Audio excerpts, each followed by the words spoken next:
16th. Everyone is here this evening, except Councilmember Hampton. Has anybody heard from him? Oh, all right, okay. Then let's go on then with the agendas for discussion. We have 2 items tonight. I'd like to remind council that staff will be pausing intermittently to answer any question. The first item is City Council will provide direction to move forward with permanent ad hoc committees. Our city clerk, Darcy McCracken, Layman Locke, our human resources director, will be presenting, and we'll be joined by Municipal Court Judge Mara Galindo. Hello, welcome. Hello, thank you. All right, you've got the floor. Thank you, Mayor and Council. We're here tonight seeking your guidance and how you would like to proceed with a couple of the ad hoc committees that we've used over the last 18 months or so. It's the Council Compensation Committee and the Judicial Advisory Committee. A lot of echo again, isn't it? It is echoing. Yeah. Sorry. Just, Am I too just loud? for Oh, later. it's echoing. You Just keep for talking. later use, but we just Yeah. want you to, it's like a echo. So the purpose of the council, we're going to start first with the Council Compensation Committee. And the purpose of the Council Compensation Committee would be to conduct an analysis of every other year of the total compensation for council, and that would include the benefits that council would receive. So what staff is recommending, and up to your guidance, we'd like to actually reappoint the actual compensation committee that did the last review so that we can have some kind of experience on the committee. And we would actually like to have it so that they would have staggered terms. So the first, there would be a couple with 2-year terms, and then the others would have 4. And then once they got into their regular cycle, it would be a 4-year term, and then they'd have a 2-term limit. And the first time that they would actually meet would be the spring of 2021, if this is what council would like us to proceed with. So with that, we'd like your feedback and your guidance. All right, council, who'd like to be first? Councilman Loretano? This is, since obviously it doesn't affect me anymore, but I think this is a really good idea. And why I say that is because I think it's going to make sure that we have what it needs to bring other people to want to apply to run, and make sure that we compensate people fairly, because there is time lost, and there is a time commitment and everything, and it's harder to get the younger people. For years, I was the youngest person. Now we've got Brandon, but to attract people who have careers and represent more of the age of our city. Don't take that the wrong way, anybody, but I think it's good to have. I think you know what I'm saying. So we can get, it's great to have that diversity. So I think that's great. Did I put my foot in my mouth? Laura? I'm curious if the recommendations from the last committee have been implemented. I know we set a timeline. It was the next election, but that wasn't clear to me now what that was. Did the compensation increases occur for everyone? No. It only impacted the people that were just newly elected.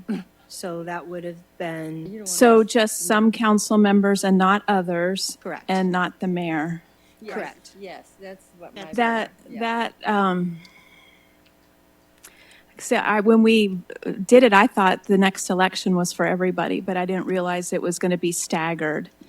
And it just is like, well, by the time we have the next compensation committee, you're already behind because the other council members and the mayor haven't even gotten an increase yet. Next? Molly? Well, I'd like to see the committee continue, if nothing else, just to let the public know that they are taking a look on our behalf, because it seems every budget year we're talking about salaries and being in the marketplace, and we take such great care of all of our employees, and we don't do anything with us sitting here. Not that it makes that much difference, but I think in all fairness, we need it to know if we're in the right place or if we need to do more or less. And without that, and that's the citizen overview of it, and I think that's really important. okay. And I agree with Laura. I just couldn't believe that we would do something and then just say, but you got to wait for 4 years. I mean, but that's, I don't think we can talk about that because it's not on the agenda. Can we, Mr. Attorney? Sorry, I got a question over here too. Can you restate your question? I'm sorry. Oh, Asking a follow-up question for Laura. Well, maybe I should have talked quicker. I mean, yes, spit it out. Okay, so I just said, I agree with Laura saying that if we are going to raise anyone's compensation, it should have been equally and above board for everyone. But I said we probably can't talk about that since it's not on the agenda. Or can we? compensation for everyone on the council, or? Yes, on the council. That's all we're talking about, because We are this is, that's what it's for. I think you can probably go a little bit into compensation. This is the compensation committee, if it's going to be what their purview is going to be. I don't think you can have a discussion about what council compensation should be, Oh, yeah, right, yeah. but the process, I think you can talk about. Okay, I agree with Laura. What's next? I just have a question on that. Yes. Was it I was under the assumption that was a charter issue? As far as when the effective date of a change in compen- council salary is a charter issue. So that's It- why we couldn't, so that, when we have the charter committee, if that's something we wanted to do with this committee, we could change that with the charter. You can. If you look at some other cities, ours basically says that any salary change is effective when a new council member takes office. And that extends to existing council members when they're reelected.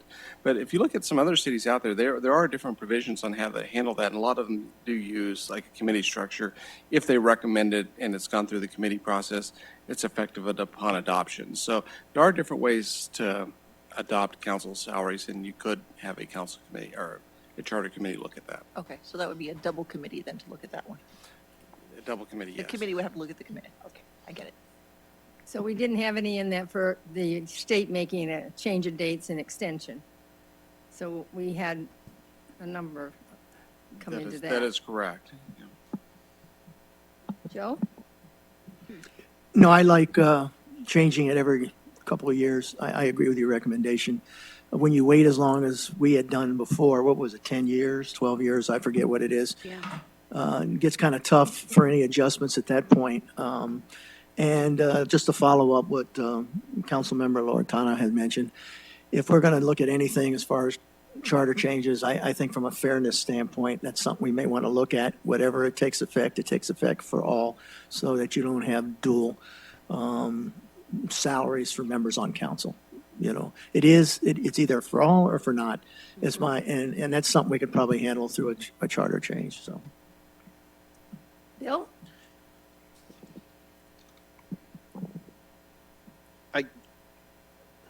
I guess I'm struggling with the rotation period. If we're doing it every 2 years, but it can't take effect until the election, we're making a policy and having a group that is really going to be saying, okay, we recommend a change in salary. Okay, we recommend a change in salary, and then it'll take effect. So I think we need to look at that before we decide how we're going to do the compensation piece. And if it ends up being a charter change, then it's a charter change. If There was also the provision that any kind of change for salary had to take place 180 days prior to the election. So that's why we were thinking the spring of the odd year will give us plenty of time to get it into effect without it impacting that. okay, so you push that through, and all right. So what does that mean? Well, I don't know, but I have to tell you, this was a bug for me, and it still is, and Yeah. I'm very verbal about it. I thought the mayor's position should get along with everybody else. And so it was my luck that the mayor quit, right? So Yep, we had that's that. So we had the 2-year term. And then it was my luck that I guess it says to me, mayor hasn't done enough. She didn't get a raise with the rest of the council because she didn't fulfill her job. And that's how I felt about it. So I'm going to be very verbal. And I wanted it there for the new mayor coming on. I wanted for that person to know, you better be ready to work your socks off because this is a busy job and you're required to do a lot of things that you don't see in print. And I think the next person coming in is going to have to sacrifice time from their family and from their job to get the job done. So I really was looking for the future, thinking this is really going to be great. And also I thought, I'd just be honest with you, I thought that I deserved it like with everybody else, that we were as a team, we're all doing the same things, working hard together. So, okay. Yes. So if we want to do that, which do we do first? Now, I'm asking the chicken or the egg. Do we need because that has to go then through election, and I think that's something we're talking about at our retreat about a charter committee. Do we do that first? Do we move that? How does this work? Because it sounds like that's what everybody wants to do is lump it together and not have this weird staggered system. I mean, how do we get where to the end point? If I could, you want to jump in? If I could jump in, I would think that they could run concurrently.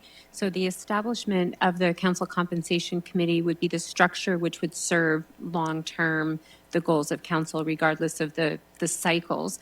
If we're to pursue a charter committee, and this is one of the items that we were to refer to the voters, then I think that would run concurrently. Just my thought. Yeah, I agree. So I have a question. Yes, Wally?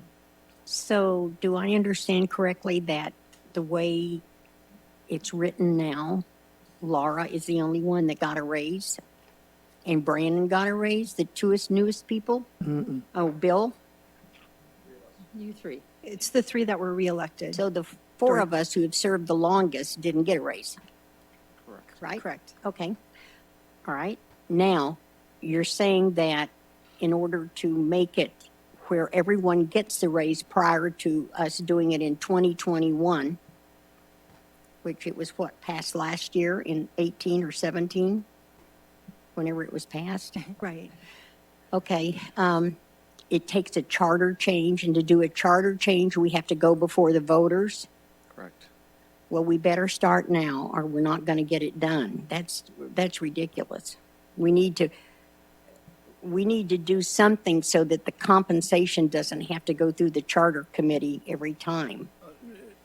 Madam Councilmember Campbell, it doesn't necessarily have to go through a charter committee. The current charter has a provision that says, as a sitting council person, you can't give yourself a raise. It does. becomes effective Oh. when a council member is either elected or re-elected to office. So that's your timing issue. Okay. Well, other cities do it. There are cities that I've seen charters that. Yeah. Well, I have don't know about provision- charter. I'm just taking Glendale, for example. Yeah, for adjusting council. There's different ways to adjust council compensation. Okay. And there are ways I've seen that sitting council members can get a raise, and some of them use a committee structure to validate the raise. So Even as a charter city? I've seen a charter. I have not studied the issue in depth, but I have seen charters that do allow council raises. Well, how can we find out about that and talk about it? Well, we can do some research for you and I'd report like back. to know if we Well, could you do know, it without. I think the subject's charter change. controversial. Now, people are going to listen to this, what I'm saying tonight, they're going to say, oh, wants to vote herself in as Oh, a no, I raise. don't And I think think that's the side of it. It becomes very difficult. Yeah. That if somebody doesn't like the work you're doing or doesn't care for you and thinks somebody else, then that's the first thing they're going to use when you go out into political life and you're going to run for office. They're going to say, oh, they voted themselves their own raise. So that's a dilemma, I think, that we're in. And you have to make that decision how strong you feel, if you really fear that. Give you an example. I can remember when, I don't know if I can talk about this, Surprise built their city hall. Mm-hmm. The team that did that all got voted out next year. Mm-hmm. About 3 or 4, as I remember it. Mm-hmm. I don't know if anybody was working there at that time. So it is, it is very political. So when you make that decision, you just have to take a deep breath and know Yeah. that you have to convince your voter that the job you've done. But I think you can drive through this city and see what the staff has accomplished along with the policy that the council passed. Mm-hmm. And that's your proof out there for any of you that are going to run again. So, Yeah, well, I just wanted it to be a level playing field. I think that's the fair thing to do. If I would have realized what we voted on, I would not have voted for it. I'll be honest. I would not. That is not fair. I don't care how you take it. It is not fair. And people that know us and see what we do, they know what we do. And they're saying, we can't believe you actually do what you do. Because it is what it is. And it may be political, but I don't think in our city it would be political. Not now. And it's just, I just want it to be fair. And now that I know it is not fair, I'm really unhappy that it's not fair, but I didn't pay attention, so sorry. Sherry? Yeah, I think sounds like it's an easy fix because we're going to go to the charter committee. We were going to look for that. We can do some sort of charter amendment that says along the lines, maybe leave it to the compensation committee. The charter can then basically refer it to the then we can make sure it goes through correctly. But it could come out too. It could come out of the charter. Well, that's what I mean. Just take it, Yeah. just say it's Yeah. not a charter issue. It shouldn't be. And then we can just have our committee, and then that way it'll be fair. Yeah. And then fair, not just for this council, but But fair for Yes, with the council future. coming in. for the yeah. future. You know, so Yeah. I agree with you. I think we just have to kind of, I mean, so, because I don't understand, so if they're getting more money now, so do the new people come in equal to them now? yes, so next time, whoever In 21. wins would come in and whatever we came in, right? Yeah. 22. In 22. 22. I'm gonna be in a barrel by then. Don't say that. Okay, Wally, I'm with 22. you. Wow, I didn't know it was that long. Holy cow. Yeah, the next election. We're going to make Really? it a pretty barrel, though, don't Oh, worry. gosh. Okay, well, that's it. I mean, I just would like a level playing field. I think that's the fair thing to do, and everyone has their own opinion, but, you know, I don't think we're asking anything out of line. I really don't. All right, are we on to the next? Yes. On to the next.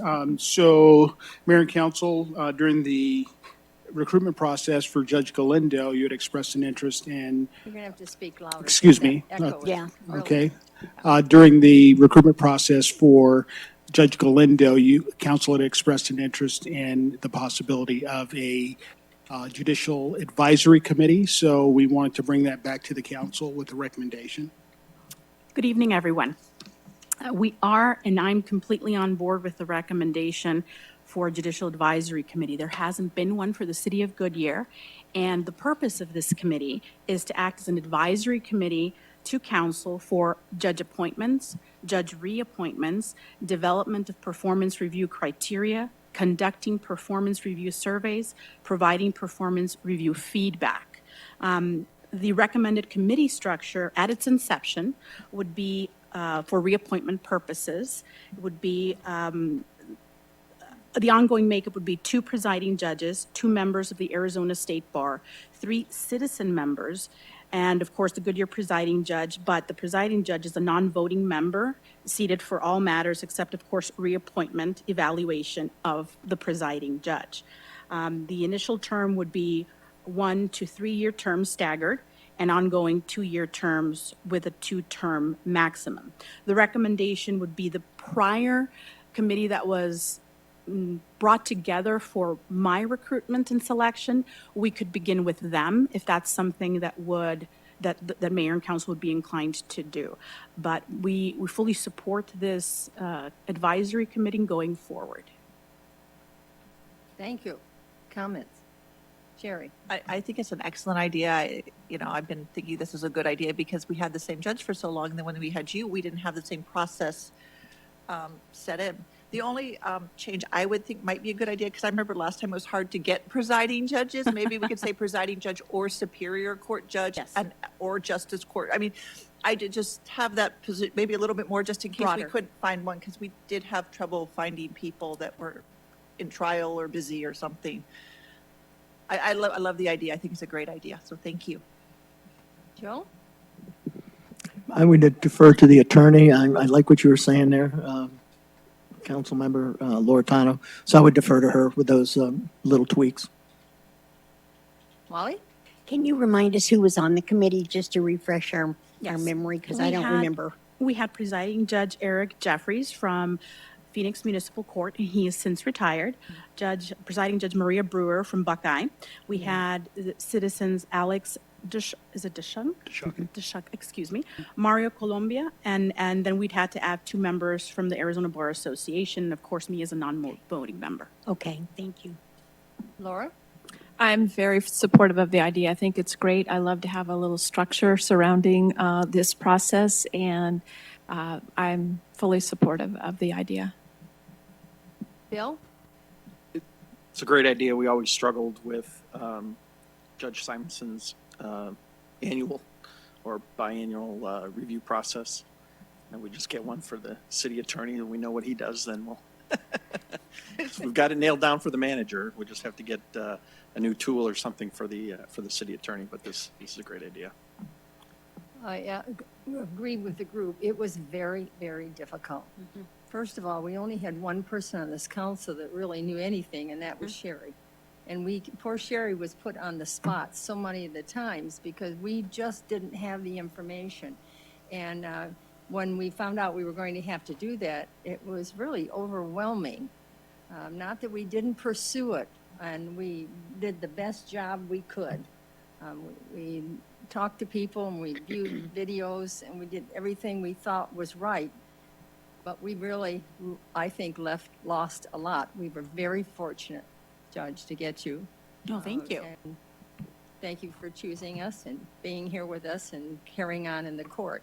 But for the next time that might happen, we really need some real structure to it, and we need help from the experts. And it promotes transparency, accountability, and even the public's interaction and involvement as well. So it's good all around. Right, it's a combination. Yes. You're right. Anything else you want to? Nope, so we'll be back at a future regular meeting in order for you guys to actually approve an ordinance, then setting up the committees. Well, let me thank, we appreciate you bringing this forth, and thank you for allowing the mayor to be so blunt. I'm sure I'm going to see it in the papers, and how that My goes. It barrel goes will from be in the one paper. meeting to the next meeting. But I think it's really important for the next person coming in that will understand. And I didn't do the job for the money, but once you get in the job, you do realize the circumstances surrounding you is a little bit different than you had envisioned. So, all right, thank you very much. Let's go on to the next one. This is going to be a discussion and a half. You all got your skateboards? Hmm?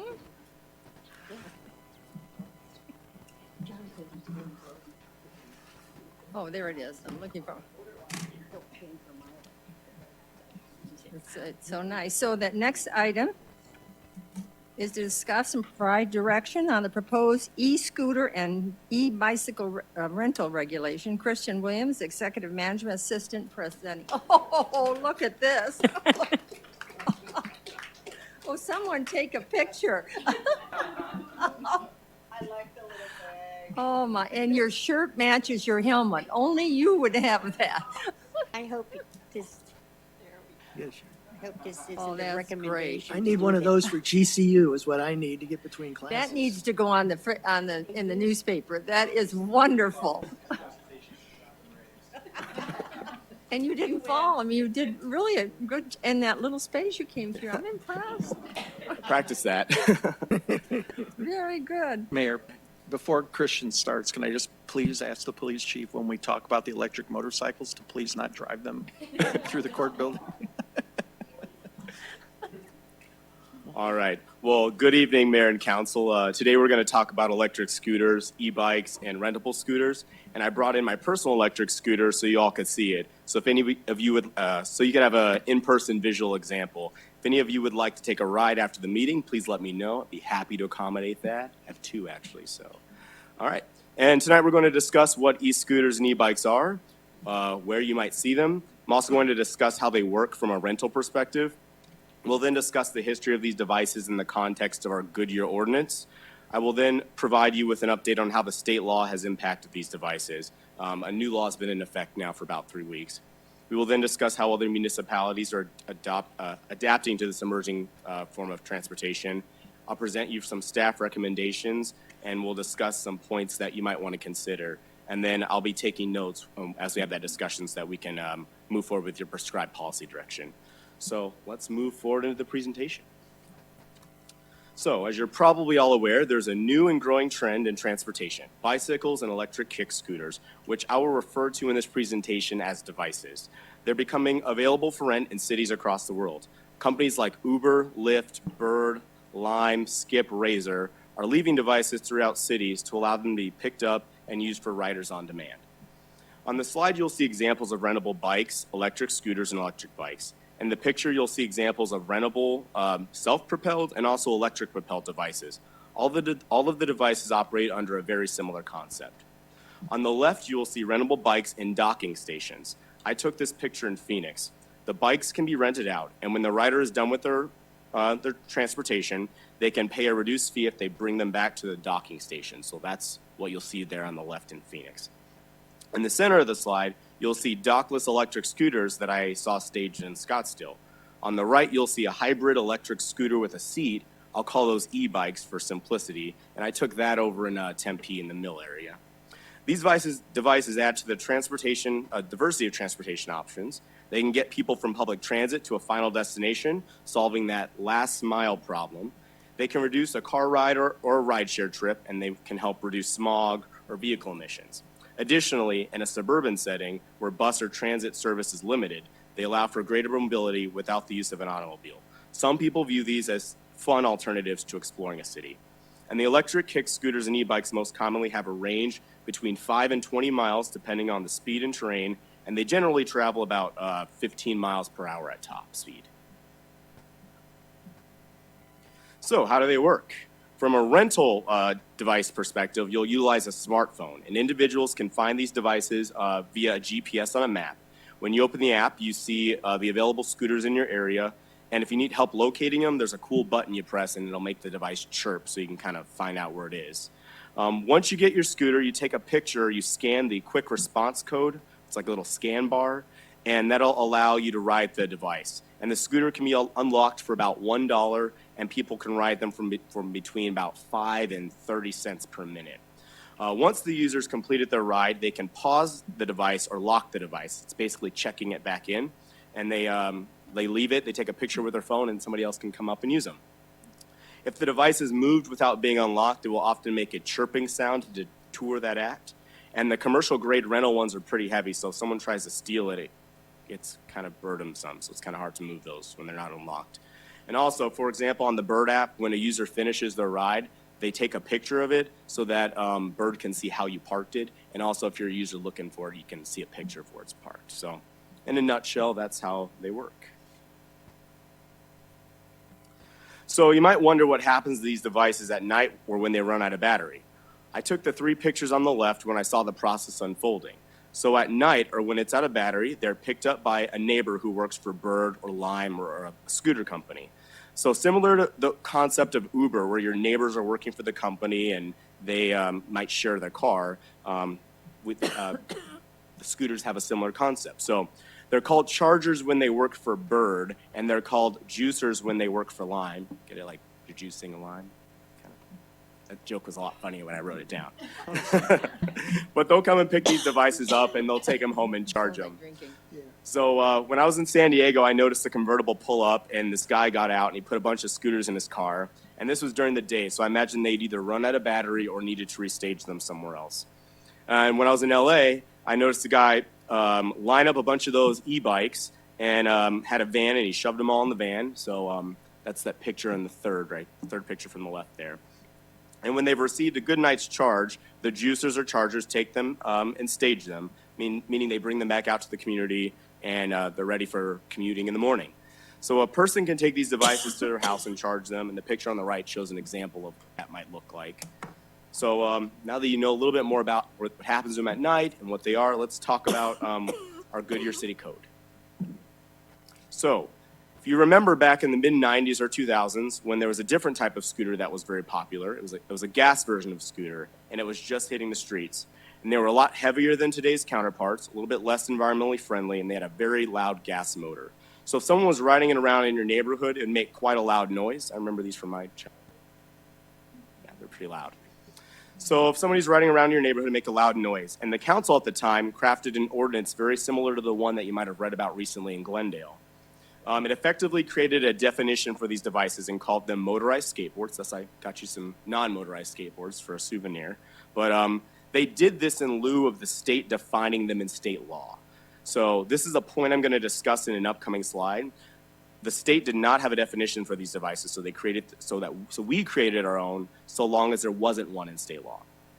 The ordinance put in restrictions on where the devices could be ridden.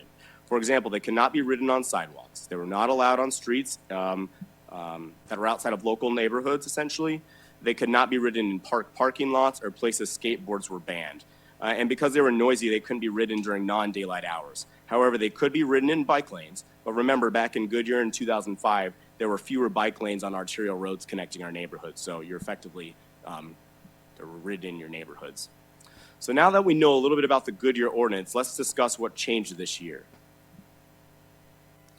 So during the most recently completed state legislative session, device legislation was introduced and signed into law by the governor. A new law pertaining to these devices went into effect 3 weeks ago on August 27th.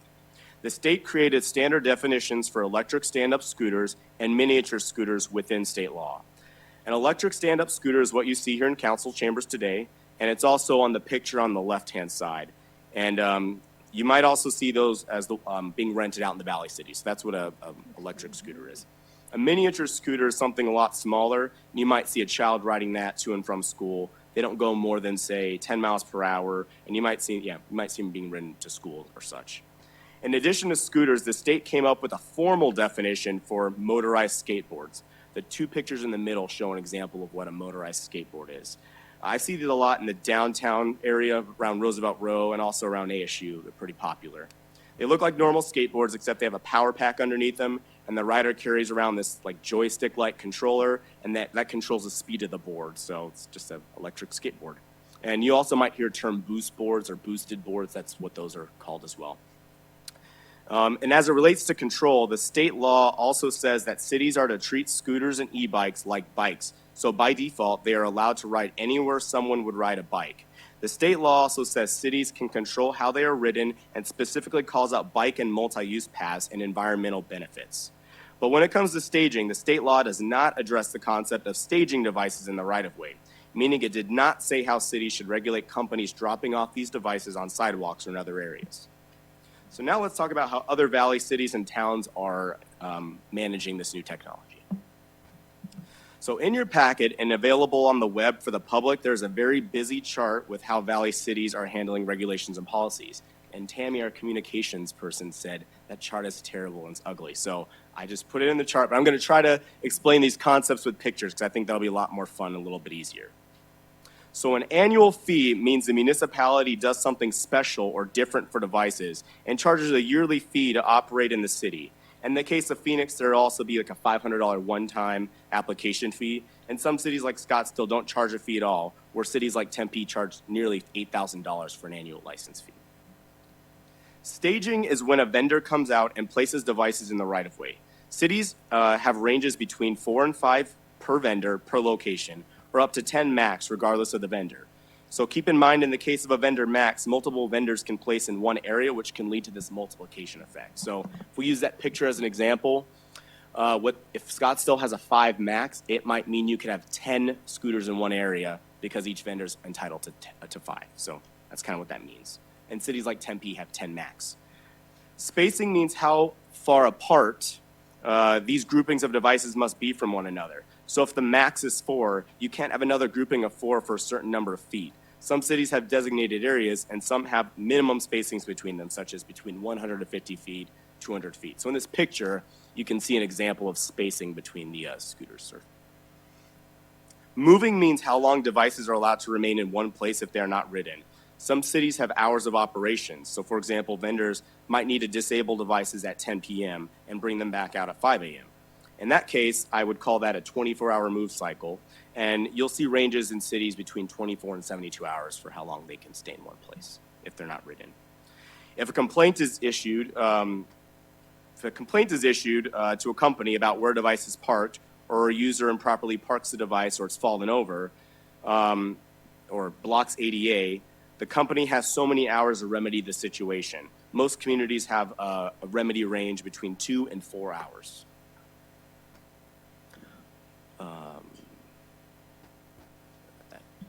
Location or limit means there might be a geographic boundary where devices are to be staged, ridden, or balancing of the fleet.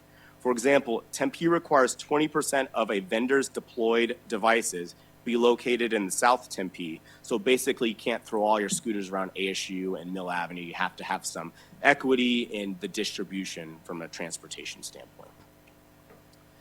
Impound fee means a city will charge if they have to impound the vehicle, and these fees vary greatly or are not regulated at all. And last but not least, surcharges means the city receive a share of the profits. So either for every ride or every day the device is on the streets, the city receives a portion of a user rental payment. Some cities charge a flat fee per scooter per day, and some municipalities want a few cents per ride.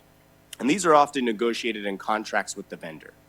So cities are handling this emerging trend in a variety of ways. Scottsdale, Mesa, and Tempe were some of the first cities that experienced these devices in their communities.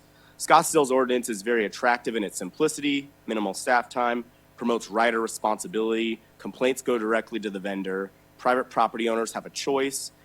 The goal is to keep the sidewalks ADA compliant and keeping the community looking nice. Tempe had a different approach, and they decided to create a formal program and charge a fee for companies to operate in the city. Mesa has no regulations at all, and as of today, Phoenix just started their scooter program.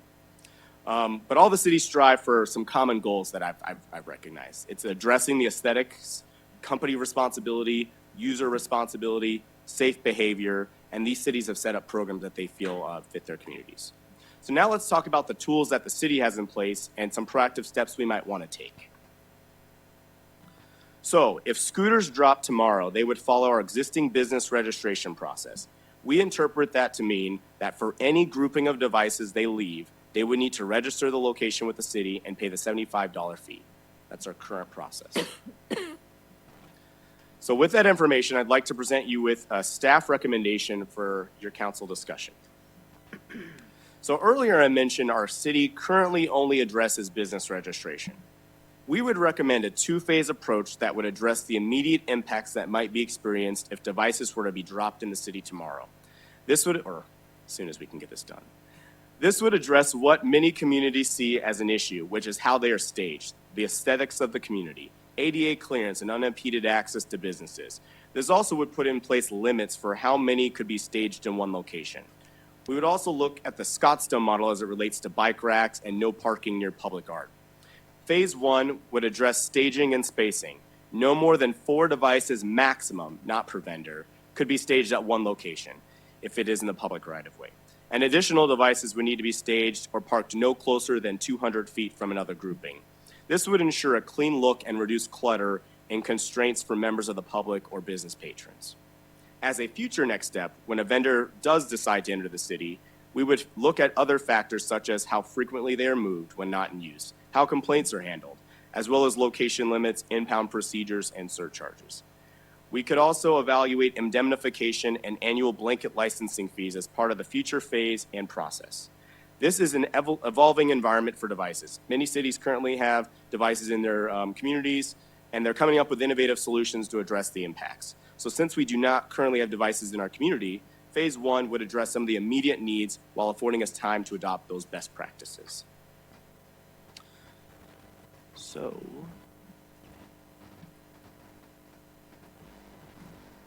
having heard this presentation, to summarize, staff is recommending we initiate the phase 1 approach, which includes our existing business license process, a registration process, a 4-device maximum per right-of-way location, and 200-foot spacing requirement. Phase 2 would come at a later date if and when a device company arrives or shows interest in the city. And with that, Mayor, would you like to lead the council in discussion? And while you're doing so, I would be happy to take notes and answer any questions so that you guys come to consensus. Thank you. It was a clear presentation. So who would like to start? Bill?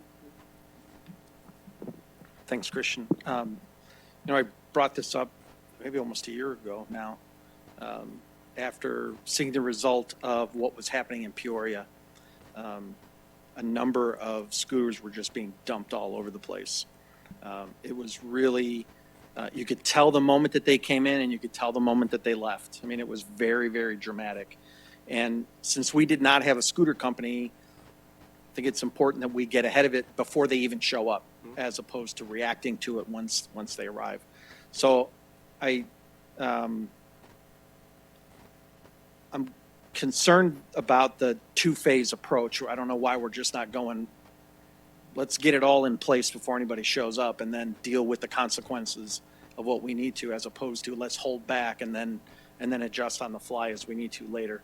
I'd rather let them know what kind of environment they're getting into, as opposed to let them get into the community gets used, whoever that community is, gets used to having the device, and then we realize we've got a runaway train and we don't know how to stop it. And then we start going through this regulatory process and all the rest of it. If we don't have the problem yet, my thought is let's get it all done up front. The licensing fee, and I don't want to take your video away, but if we can go back to the one slide. And Jeff, I Mary. have been there, right there. Yeah, my friends live there. Really? Yeah. Yeah, that's right by one of my favorite restaurants in Tempe. Anyway, the annual license fee is $75 per location. Nobody else is charging per location, at least in the cities that you've identified. So I'm not understanding what we mean by per location, and I think from a business perspective, it might be easier to just have a flat annual fee. It most likely definitely would. So cities like Scottsdale don't have a fee at all. Cities like Tempe have about 8,000. And so I believe Phoenix has 300, they're allowing 300 in downtown per vendor. So if you do the rough math on that, if it were 4 max, 300 scooters, we'd roughly end up, I think, I wrote the number down, but off the top of my head, we're around somewhere around $5,000 if they were to, let's say, put 300 in our city. So it puts us comparable, but yes, definitely from a negotiating standpoint, it'd be a lot easier to do an annual fee probably from their perspective. And I would find it hard to believe that we're going to have the kind of quantity and need that Phoenix would have, or even Tempe, given their student population, that perhaps the Gilbert route of a flat fee might make a little bit more sense. We're trying to impose these regulations on a business that we're not quite sure what their impact is going to be. But if we're going to do this regulatory process, I think it's necessary. This is one of those times when government regulation is necessary for the public safety and the appearance of our community. But I don't think it needs to be so restrictive that we're going to have. So I'm not suggesting $8,000. Tempe is onto something with that, but they've also got a huge market there. So I'd like to see that the more of the Gilbert model, 4 per vendor, the 2,500, 200 or 150 feet spacing. I think that's probably a roll of the dice. It doesn't matter. Moved within 24 hours. I think we should consider an impound fee up front, because we're going to end up picking these up. There was a time when code enforcement used to go around and pick up garage sale signs. When I first got into the community, that was a huge no-no. And you taped a garage sale sign to the traffic pole, it was pulled off. Well, it was someone's handwritten sign. It wasn't a big deal. But if you looked at the code enforcement pickup truck at the time, it was filled with signs of these literally bandit signs. I can only imagine that the code enforcement van now is going to be filled with scooters if that's our issue, and we need to have some recovery component with that. So that's my 10 cents worth. Wally? Well, I'm sorry to say, I've not seen any in Goodyear. I've seen some kids with them, and the parents took it away when they saw how dangerous it was with them riding to school and not stopping to cross the street and just zipping through because they didn't know how to stop it. So I'm at a disadvantage here, although I have been at communities where you see bikes laying around everywhere. Since we do not have a downtown, I don't know how long it'll be till someone tries to come to bring those. I mean, where would they ride them in Goodyear? Literally. And as you know, we have a tremendous amount of bike clubs in Goodyear that are extremely active. And if those bike riders are going to share now the bike lanes because of the state law with these scooter things, I think we're going to have a real issue. And I'm really concerned about the public safety. I would want a huge fee if they want to come to Goodyear. I think we should do a large fee and do a fee for the recovery if we have to do it. And then hopefully, gee whiz, I mean, if we get a campus here, a college campus, I could see them riding it, but where would they go? I mean, the way our city is laid out, I would hate to see someone coming down from Estrella on a bike lane coming down that hill. I mean, we'll be picking them up, pieces of them. Be challenging to do. It is, yeah. I mean, this is scary because of our layout. I mean, I don't want us not to be able to do it, but gosh, I'm really torn. If it's like doing it so early, we don't really even know what the impact's going to be or who's going to come or where it's going to go. And it's makes the decision a little bit more difficult. Go ahead, Laura. Thank you. This is an interesting thing because having worked in downtown Phoenix, that was kind of a part of the landscape there. The bikes, the scooters, and things. I agree with Wally. I struggled with where are people going to ride them here, and if there was a market, I think they would be here. And so it's a challenge. But perhaps when we get our rec campus and we get our Civic Square and some other amenities, we may generate more traffic. So I think it is wise to anticipate that somebody could possibly come. And I agree with Bill. I think we should do it all at once, one phase approach, and include the impound fee. I don't think we want to do a huge fee personally, just to, I think that there is a market for these. There are people that want to use these, and I wouldn't want to discourage that. When I was looking through I think it was one of the attachments about motorized skateboards, and it said something about requiring helmets and things. Are there requirements, safety requirements, or people just ride them at their own risk? I mean, when they sign up through the app, they're acknowledging that if they're riding without helmets or whatever, I believe the state law states under 18 or under 16, but must have a helmet. I believe so. I Okay. don't remember off the top of my head, but there's no requirement for helmet. And then how is that even enforced? Is kind of, I guess that's more parental, but that's, yeah, I mean, it's a danger. I like Scottsdale's approach, just sort of being moderate, just because I think there is an interest in this. But again, I thought we had some at one point, because I remember seeing some and then they disappeared. So, which tells me that we don't have a market for it at the moment, but that could change. I've seen 3. I don't know if somebody rode them here or how they got here, but they got taken away. So Okay. not sure. I think somebody may have driven or Okay. ridden one here. So All right. Thank you. Carrie? Thank you. That was a really good presentation. Now, are we going to talk about the bikes too with this same type of format as well? Because I think we might have more of a market for bikes. I agree with Laura that when we get the rec campus built and when we get the city center built, that's when I think we're going to start seeing this type of transportation, or the next generation of this type of transportation, come forward. I don't think we're going to see, I don't know if they've got enough juice to get down from Estrella. You could probably get down, you probably couldn't get up to Estrella, up the hill with these.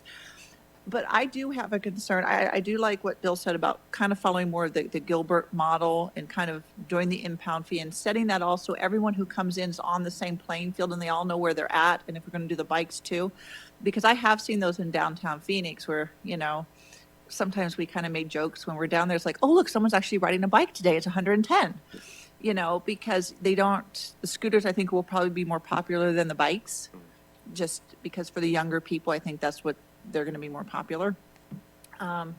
But I would also like to know about when it says the indemnification. That is a concern because they had these in Glendale around our office for a while. And some of these people, they drove crazy. And I can just see, people will sue us if their bike hits the cow grate. I can't imagine the lawsuits. How do we protect the city? When these people are riding these scooters, maybe not the best, maybe without their helmet, that they should be because they're an adult. We can't tell them. and they hit, you know, About a patch in the road. How about a city sign they hit, like Yeah, the cow did? how do we protect ourselves? Is there an indemnification that if they rent them in Goodyear, that part of our agreement with them is that they're signing, when they sign up, an indemnification? How does that work and how can we protect the city? A lot of the cities, when they set up their, I don't want to say pilot, when they set up their programs, if you will, and the vendors come to the table, it looks like they've negotiated some language within that agreement or contract. That's what I would like to see for us, just because I know we're the deep pockets if something happens. And I think we do have the time because they're not knocking on our door right now because we don't have that density yet. But as you see apartments going up and you see more shopping, you're going to see that density, they're going to come. So I thank you. I think you did great research here. And if we can maybe add some of those parts and get something ready to go, so when they do knock on our door, when we do have that density, we know where we're at. So thank you. Bill? You know, driving a motorcycle through the city on some of the major streets, there's a lot of crazy people out there. And I can't imagine taking one of these things either on Australia Parkway or on McDowell or Litchfield Road. I'm just telling you that you take your life sometimes in your own hand. And I've got a motor where I can get out of the way, and that 15 miles an hour ain't going to cut it. But if they so choose, I think we want to get ahead of it. So I agree with Bill and Sherry for indemnification. And I also agree that you should have everything in place. I'd like to see a fee of about $2,000. So if it's going to be that worthwhile to them, I'd like to see an annual fee of $2,000. I'd like to see the distance, 200 feet is fine. I'd like to see every piece of the property identified. So I like the pickup, what the time to pick up has to be, so that if the code enforcement has to pick them up, they know who's got it and who to contact. And there should be a pickup fee if we've got to get them. So I'm going to piggyback on what Councilmember or Vice Mayor Stitt was talking about with Sherry and indemnity. But I tell you, I would think I'd be a little worried in our traffic situation putting these things to our city only because of the traffic. And really only have a couple main drags to get through there. And I think from a safety standpoint, I wouldn't want my kids running through one of those things to the city. So there's my 2 cents worth. Yeah, I have several concerns. Let's go back to the legal side of things, okay? Getting on a council, we learned a number of ways people sue the city. Okay, so you're walking in a park and you get sprayed on, you know, and there's a chance you slip. You know the city's going to pay for that. The cow. Oh, the cow, I remember The cows the cow. are going red, yes. I remember the sign we had up there? Yes. And the biker hit the sign. We got sued. Who won on that? We all know who won on that without Wasn't going us. into details. Yeah. So we have a number of things in the city that, don't kid yourself, we'll get a lawsuit for some of these. So I think we have to be sure of our position when we do those. So that concerns me. Also, it concerns me in our new park. Oh, yeah. So we have walk paths now that are going to be going all around that. So now are we going to have the scooters with the different age groups walking around that? Worries me. Then what worries me too is that how many wide sidewalks do we have in Goodyear? Not very many. I think we even been talking about with the city manager trying to get a restaurant that would put a big enough patio out and cement so we can have, you know, be able to eat or dine outside. So we are structurally not really set up for this. And I can just see the complaints of the grouping of the scooters or the bikes in close to somebody's neighborhood where they have, this is a neighborhood of kids, children on bikes. I can see that complaint come. The other thing, again, the safety of being up at Australia. I think bikes could be up there, but a scooter, you know the kids are going to come try to that. Everybody's going to try to come down that hill. Of course. Yeah, I'm good at that age. Yeah, Yeah. yeah. At West Star, yeah. So there are so many, this is not the easiest place to have that kind of activity. And yet it's nice to be able to have bikes in the area where people can bike your city. But I didn't see a lot of stands, you know, when they bring it, so you kind of put it wherever you can lay it down. But yet I know it's advancement and I know it's new technology. And I know people will want some of it. So it's really hard for me to see how we're going to blend. Are we going to change our rules and construction and say they need wider sidewalks now? and they need not just a green space, but they need a space set aside for athletic equipment, bikes and so forth. So it has a lot of concern for me on that. Let me see what else I had written down here. I guess the prosecution was the big thing I thought about because we've gone through so many things like that. And I think definitely it has to be two set of rules, south and the north side. You're going to allow them to come down that hill?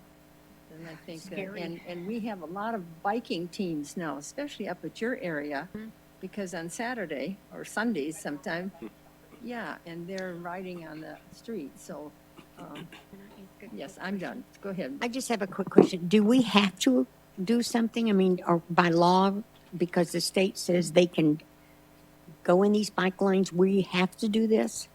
We don't have to do anything. If we wanted to be proactive, in the event they did come to the city, we wanted to make sure that, based on the recommendation from council, that we're prepared and we have something in place. So this is being more proactive. So we don't know that they're going to, I've not heard that they're going to drop or come to the city. They could tomorrow. That would be No, I interesting. get that, but yeah. what I'm asking, do we have to do something? I mean, do we have to allow it? Because the state tells us we can't say this type of transportation is not allowed in Goodyear? We can't go against state law, right? The state redefined it to where they're treated the same as bicycles, and So, okay, okay. but they don't address the staging component, which is where I think we have the greatest leverage. And I agree with planning ahead of time and being Yeah. ready for this, because technology, I don't know how we're going to stop it totally. So I just want, things I said, I don't want to No. say no and access, and we're not going to do it, but we better be very clever, and we better be with our developers and the neighborhoods that are developing. We better have that part of the development, make them aware, and we don't want to have the cost of widening the sidewalk and widening those corners and doing all the things to prepare for this. So I agree, you need to be on top of it. So Sherry, I'll just go back around this one. Well, and I think also when we look at some of the items here for the staging, we might want to be a little bit different with the bikes. Because I think the bikes, we do have the bike lanes, they're not electric or non-electric powered bikes. I know there are some that are electric powered, but the pedal bikes, I think maybe we put those in a different category a little bit, allow more, because that would be something that I think would be easier. I do have concerns with the scooters, everything the mayor brought up and everyone else, and but I do like being proactive. I also would think we would want to talk to our developers with this, because, and then how do we want to do an ordinance? Do we not want to allow these in our parks? Obviously up in Estrella, there's a lot of private property up there. But then you also get, when you're talking about the scooters, are we also going to do those hoverboards that people have, I mean, it's kind of that you can just buy off of Amazon, your own. I mean, how do we regulate one and not the other? Is it just the commercial grade, I guess? So, but we might want to have the conversation with some of our larger developers. I don't think Pebble Creek will be a problem because that's We don't even close. have sidewalks, dear. We're in the street. Well, yeah, but you can't get in there if you don't. No, that's I mean, so true. they're not going to be able to get in there to do that. But I guess if someone from Pebble Creek wanted to drive one in, Oh, they I mean, will. they could. So I think we should have that conversation with our developers too, just to see if there's something we're missing that they're going to think about, and then educate. Because I can see, as we get restaurants and bars, I'm not, and I've actually had a DUI on a scooter years and years ago. Not me personally, but we prosecuted one.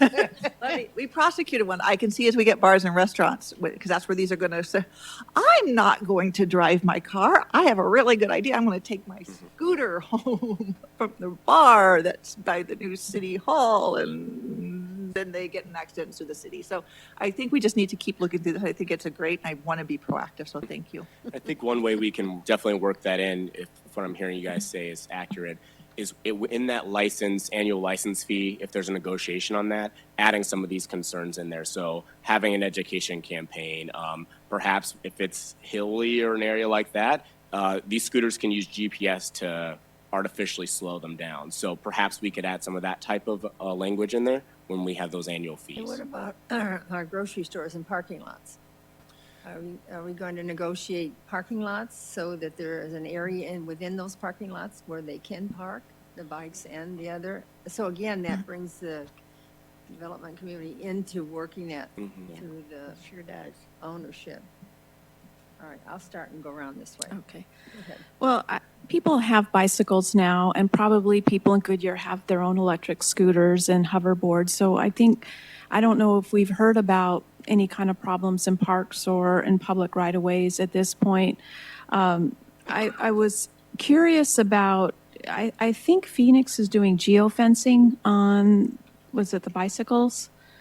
One of the devices. And so if we're concerned about people riding down the hill, maybe we could geofence them out of it. But, I was thinking, when we have visitors, we're getting new hotels, when we have spring training visitors, people might want to take a device to the park. And, who knows? I mean, we can't really see now what people might use it for, but doesn't mean that there won't be a need for this in the future. So I think we can integrate it into our life. I mean, in some ways, they're taking their lives in their own hand when they're getting down on those busy streets and things. But I think we can make a way for this to happen. Next, Bill? My son uses a scooter to go from his apartment to Mill Avenue ironically, at 22 years old, and they're all over Tempe. They're a pretty popular form of transportation down there. We can choose to do nothing and wait until the scooters come and then do something, but then we will be way behind Yeah. in what we want to try to achieve. I don't know that we can regulate everything. It's not really a development issue.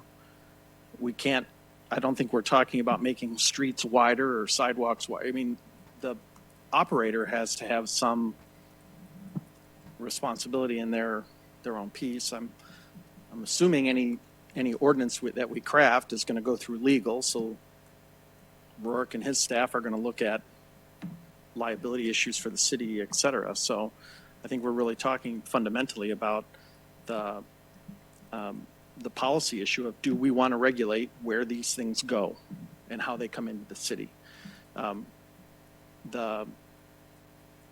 The geofencing idea is I think really appropriate, that if we can get them to cut off between Cotton Lane and Estrella Parkway, that they're not even, I'd say that they're not even used between that Cotton Lane and Estrella and the bridge, or drawing a blank on the name of the street, but down there. Vineyard. Thanks. That eliminates the thrill seeker who's who's going to go down there.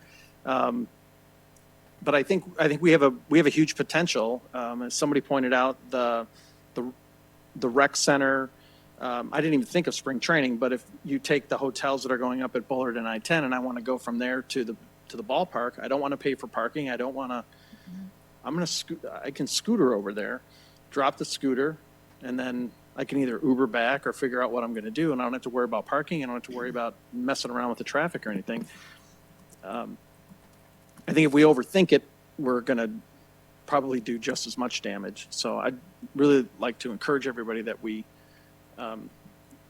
look at this from how are they going to be parked, how are they going to be placed, and how are we going to just regulate it? And then we can, because that's the thing that we know is problematic, and then we can address the other problems that these things are going to develop. Who knows, in 5 years, these things might have, well, A, may be gone, B, may be replaced with something even cooler, or they may be faster. And now we have to talk about speed regulation. And we don't even know. So from a community aesthetic perspective, let's make sure that they're not laying around all over, and that people are tripping over them, and the people who are actually using their bikes or are using human-powered scooters. We've got somebody on staff whose kids scooter from their house to the middle school. And it's a long, but they're human-powered scooters. Who knows what who knows what'll come up in the next 5 years, so, anyway. Any other Joe? No comment? No, I tend to agree. We want to get ahead of it.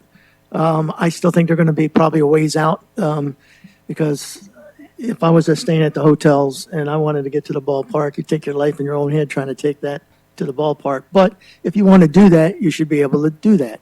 I just want to make sure they're not laying around. I agree with Vice Mayor. And I also think we should have those regulations in place on there.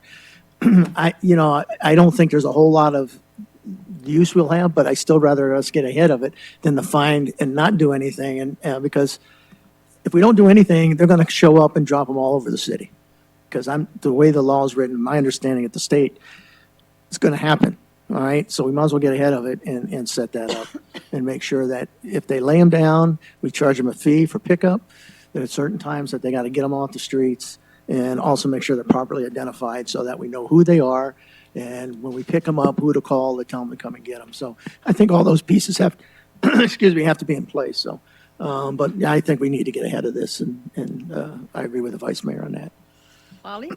Okay, speaking of getting ahead, because we're going to get ahead, we're going to have to address this at all of our parks, and we're going to have to address this at the ballpark, because if someone rides a scooter, they cannot take that scooter to their seat because there's no room to put it. So there's going to have to be bike racks or something designated at the ballpark where it doesn't impede traffic, where they have to leave their scooters, and how do they lock it up? And if it's not one of the rental scooters, what if it's their personal scooter? What do they do with it? So this isn't a cut dried case that we can just say, okay, let's charge this and let's do this and let's do that. We've got to think about an awful lot of stuff, because truthfully, I don't want to see those ever on any of our walking trails in the parks, because you've got people of all ages and all disabilities using those walking trails. And not everyone is courteous when they're going faster than other folks. And I would not want to see them endanger someone because they were ripping through the parks. Any other comment? We don't want to put a black cloud over this, all right? But it's best every one of us say something they worry about and still go forth, because we know you can't stop it. But if we're going to do it, let's do it so it's advantageous for our city, as well as the commuter, as well as the tourism and all the others. So, because we still owe the responsibility to make sure we're doing right for our home ownership and renters who are living in Goodyear. So we want to do it that fits all of them. So, any other comments? Thank you. Thank you. And this was spectacular. Great. Well, Tammy helped me make my presentation a little bit more interesting, and I want to thank Rourke and Rob for looking at the legislation, and also Finance for the information on you. business registration. Thank you to all you for the help, and that was quite an entrance. All right, council members, do you have anything you need to report? All right, manager, do you have anything you need to report? Okay, then our next meeting is a regular meeting on September 23rd, 2019 at 6 p.m. No further business. This meeting's adjourned.